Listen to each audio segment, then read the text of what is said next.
मैं आपसे डिस्कस कर रहा था कि हम प्रॉब्लम्स को कैसे कैलकुलेट करते हैं। लास्ट लेक्चर में मैंने आपसे सरफेस टेंशन की कुछ प्रॉब्लम डिस्कस करी थी और आज मैं आपसे डिस्कस करूंगा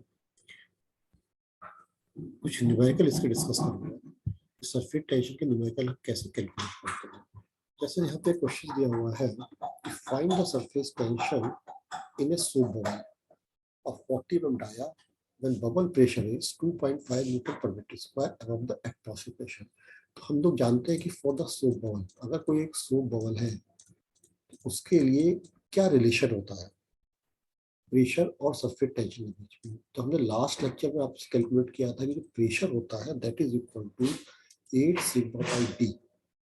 यहाँ पे पी जो होता है वो होता है एक्सेस प्रेशर, होता है इनसाइड द बबल। एक्सेस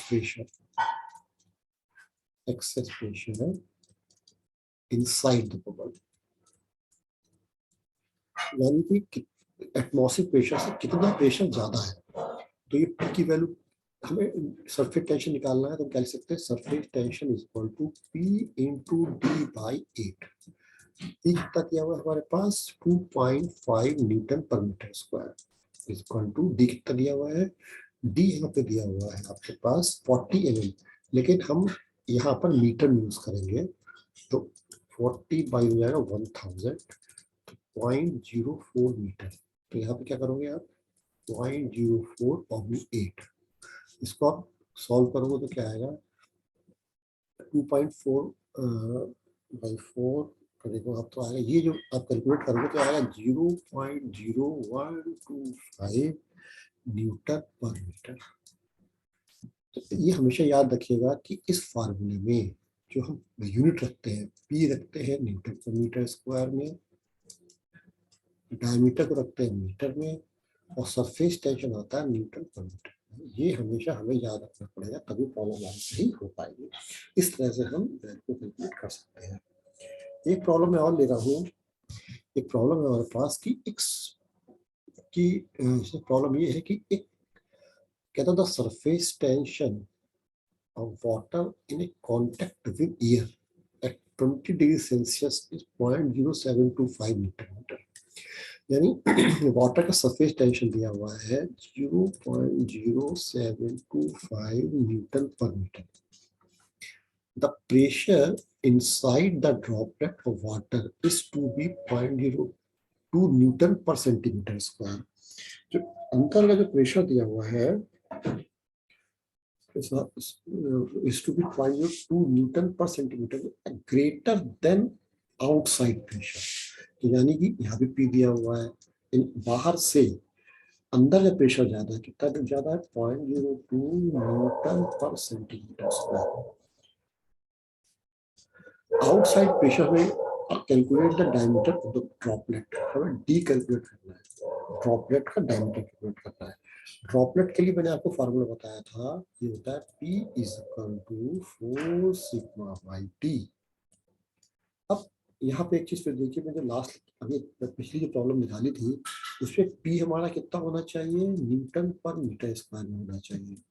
यहाँ पे किसमें है, सेंटीमीटर स्क्वायर में। तो क्या करेंगे इसको 0.02 न्यूटन ऑब्लिक सेंटीमीटर स्क्वायर को मीटर स्क्वायर में कन्वर्ट करेंगे।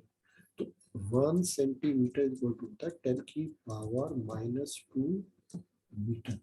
तो 1 सेंटीमीटर स्क्वायर इक्वल टू क्या हो जाएगा 10 की पावर -4 मीटर स्क्वायर। तो क्या हो गया 10 की पावर -4 मीटर स्क्वायर। तो यानी कि क्या हो जाएगा ये 0.02 इंटू 10 की पावर 4,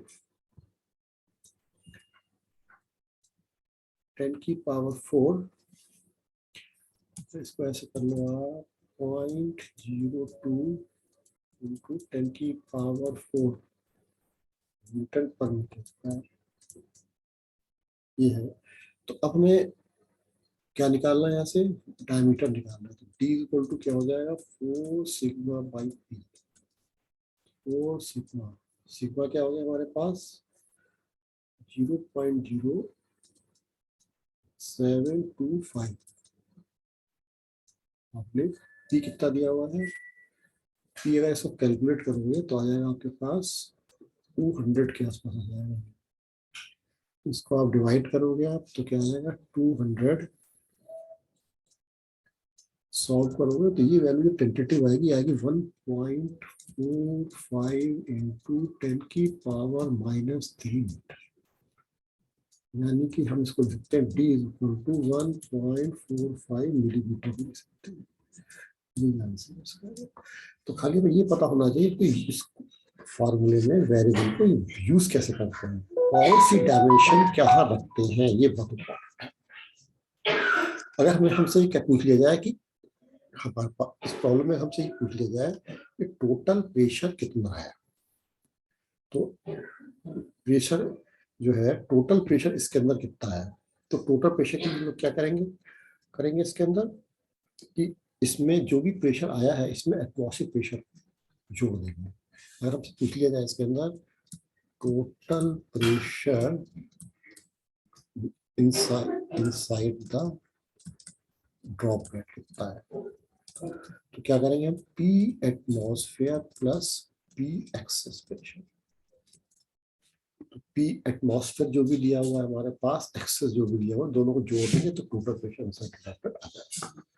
इसका हमेशा ध्यान रखना है हमको कि हमें क्या वैल्यू को कैलकुलेट करना है। तो मैं खाली दोनों प्रॉब्लम आपको समझ में आ रही होगी। फिर भी अगर आपको इसमें कोई भी दिक्कत आ रही है आपको, तो आप मेरे पिछले वीडियो को आप जरूर देखें, उसमें मैंने आपको फार्मूले का डेरिवेशन बहुत अच्छी तरह से समझाया है।